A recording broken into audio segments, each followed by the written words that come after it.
Hi everyone, this is Kruti Jaipancholi, Assistant Professor in LG Institute of Engineering and Technology in Department of Electronics and Communication. This video is about subject Microwave Engineering. From this video, you will learn about the types of waveguide and the analysis of the waveguide. In the last video, we learned about what is the transmission line, what is the transmission waveguide, how the transmission line that will work, and how the waveguide that will work. According to the shape of the waveguide, it is classified into the two categories. One is the rectangular waveguide and another one is the circular waveguide. In the last lecture, again we have seen the structure of the rectangular waveguide. According to the shape of this waveguide, it is referred to as a rectangular waveguide. It is having the wide dimension A and a narrow dimension B. The shape of the waveguide, it is a circular, and that is why it is referred to as a circular waveguide. Its internal diameter is D. There are the different kind of the mode that can propagate through the waveguide. So, in the last lecture, again we discuss about the two mode. One is the TM mode, it's a transverse magnetic mode, and another one, it's a transverse electric mode. TM mode, TE mode. TM mode, magnetic lines are the entirely transverse to the direction of the propagation of EM wave, and TE mode, in that the electric field lines are entirely transverse to the direction of the propagation. In the TM mode, the electric field has component in that direction and the magnetic component that is 0. When if you will write for the TM mode, in that the Hz is equal to 0, Ez is not 0. Now in this TE mode, the magnetic field has a component along the direction of the propagation. So this is the TE mode, where we can see that TE mode, okay, the electric component that is not present and the magnetic component, magnetic field that is present. So Hz is not equal to 0, Ez is equal to 0. Blue line, that is the electric flux line, appears with the beginning and end points. Here the red one is the magnetic flux lines appear as a continuous loop. This is the direction of the propagation. TE10, as I said, 1 mean half variation. So this is the, we can see the half variation in the direction of the propagation. 0 mean in the this direction, okay, there is no propagation. So TE20 mean electric field, 2 half variation. TE30, 1, 2 and 3 half variation. So this way you can understand the diagram of the TE wave. Similarly, the TE mode in the rectangular wave, we also studied about this, that these are the electric field in the direction of the propagation. Now this is TE20, TE11 mean in the both the dimension A and B, okay, we have the variations. These are the various diagrams of the in the circular waveguide, okay. So the meaning is the same for both. So TE10 mean the half variations in the this dimensions, okay, and another field that is not present. Similarly, in this diagrams you can see that TE11. So both the waves, both the direction, we can see the both the field. So this way we can understand the things, okay, which I have covered in the previous lecture. So the possible existence of the higher order mode in the waveguide may cause the power loss during the transmission of the electromagnetic waves. Modes basically correspond to the different possible solutions of the Maxwell equations inside the waveguide region and can exist if the frequency of the signal above a certain value, when that is called the cutoff frequency. It is the equation of the cutoff frequency FCMN. So FC is equal to 1 upon 2 square root of mu epsilon. This mu, that is the permeability and the permittivity of the particular the waveguide. Rectangular waveguide, hollow conductor, it is filled with the material having the mu, that is permeability, and epsilon, that's a permittivity. Square root of m upon a whole square plus n by b whole square.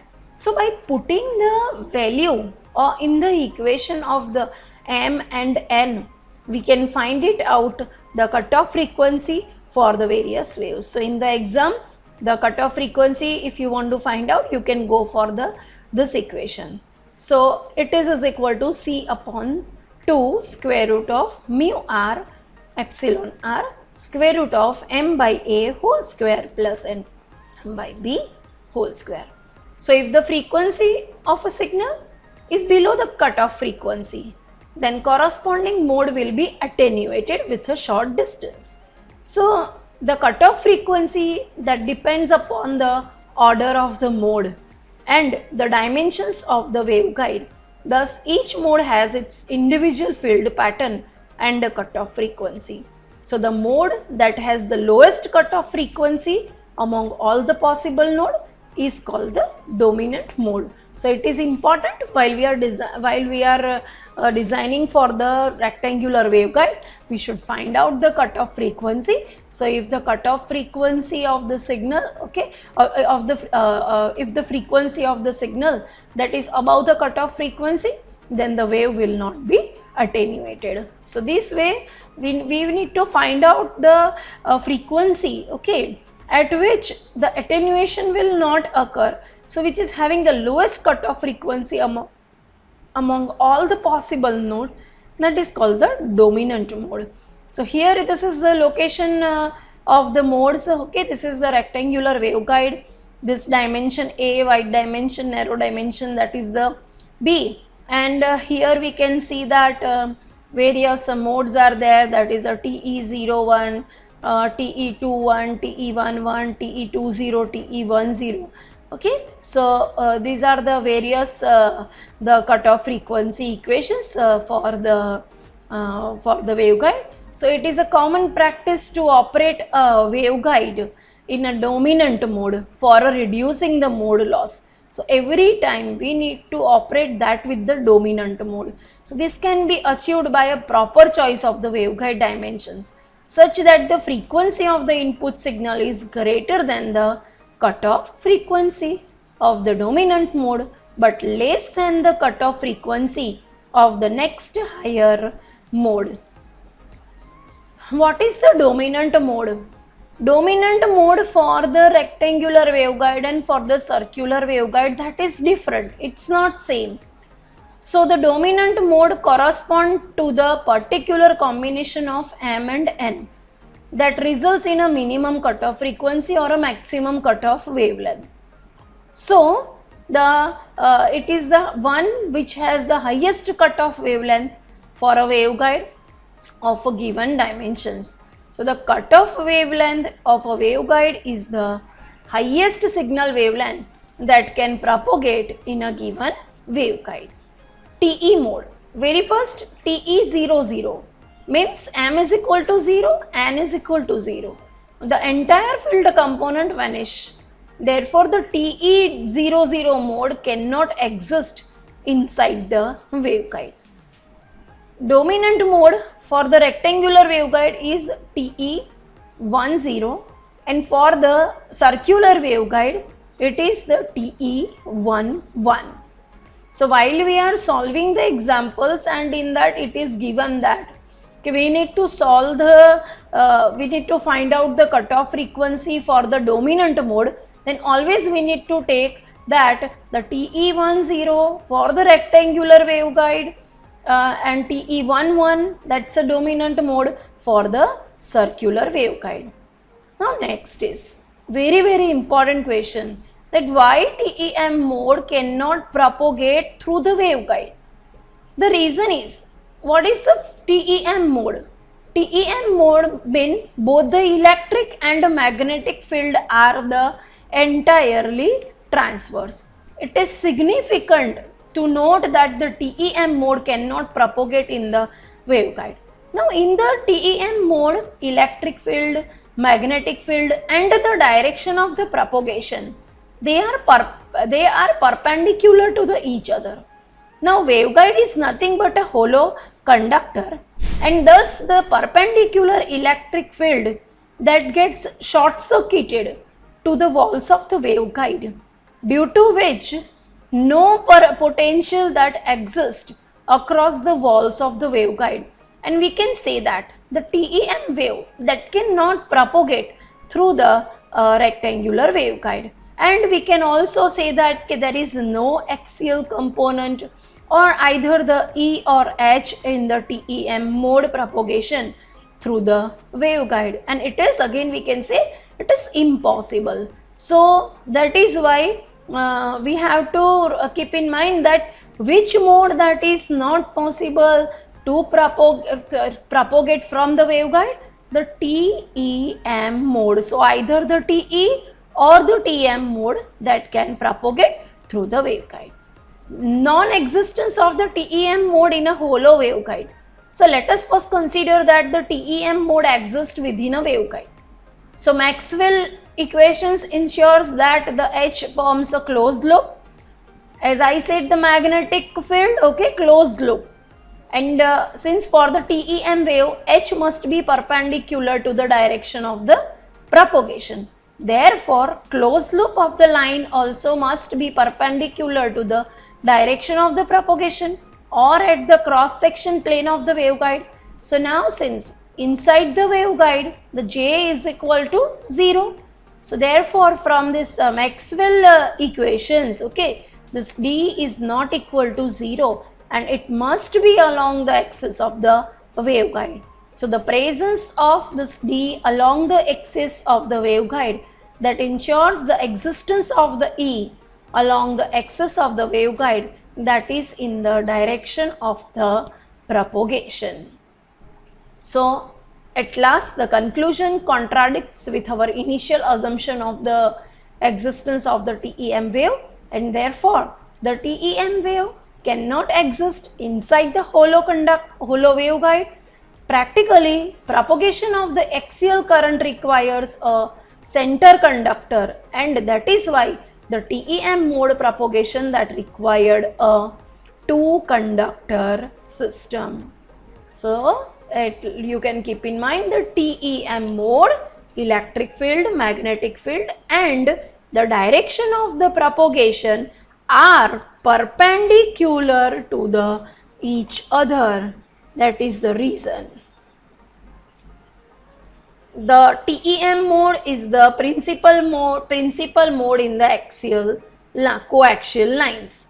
The electric field line extends from the one conductor to other and wholly transfers with no component in the direction of the propagation. So here this is the electric field, okay, it is the inner conductor, this is the outer conductor, okay. So this is the pointing vector, this is the H field and it is the E field, okay. So the magnetic lines are closed loop and have no component in the direction of propagation. It has no cutoff wavelength and can propagate at all frequencies right from the DC to microwaves. These are the various parameters of the waveguide: cutoff wavelength, guide wavelength, group and phase velocity, characteristics wave impedance. Very first, the cutoff wavelength. What is the cutoff wavelength? The mode that can exist and sustain in a waveguide are a function of a waveguide dimension and frequency of the propagating signal. Each mode has a cutoff wavelength. For a particular mode to sustain, the wavelength corresponding to the signal frequency must be less than the cutoff wavelength for that mode. the cutoff wavelength for a rectangular guide for TE and TM is given by lambda c is equal to 2 upon square root of m upon a whole square plus n by b whole square. So now as I discussed that, okay, if it is given that find it for the dominant mode. So dominant mode TE 10 for the rectangular waveguide. So you can put the m equal to 1 and n equal to 0. If I'll put the m equal to 1, it is a 1 upon a square. When it comes out from the square root, it is 1 upon a. So what is the lambda c? Lambda c is equal to 2a. So in the MCQ questions, you can directly find it out that for the rectangular waveguide, the cutoff frequency is what? It is 2 multiplied by the wide dimension of the rectangular waveguide. So this way we can find out the cutoff wavelength. The cutoff wavelength of a circular waveguide. Okay, it is lambda is equal to pi d upon kr. Kr is the solution of a Bessel's function equation. So these are the values that we have to remember for the Kr. Okay, so TE01 3.83, TE11 1.84. So these all are the values that we need to remember to find it out, the values for the cutoff wavelength. Here is the table for the equation of the various mode and the wavelength for that. So to write down the MCQ answers or solving the examples, you can go for the formula of this. So thank you very much everyone. Next time we'll study the other parameters for the same.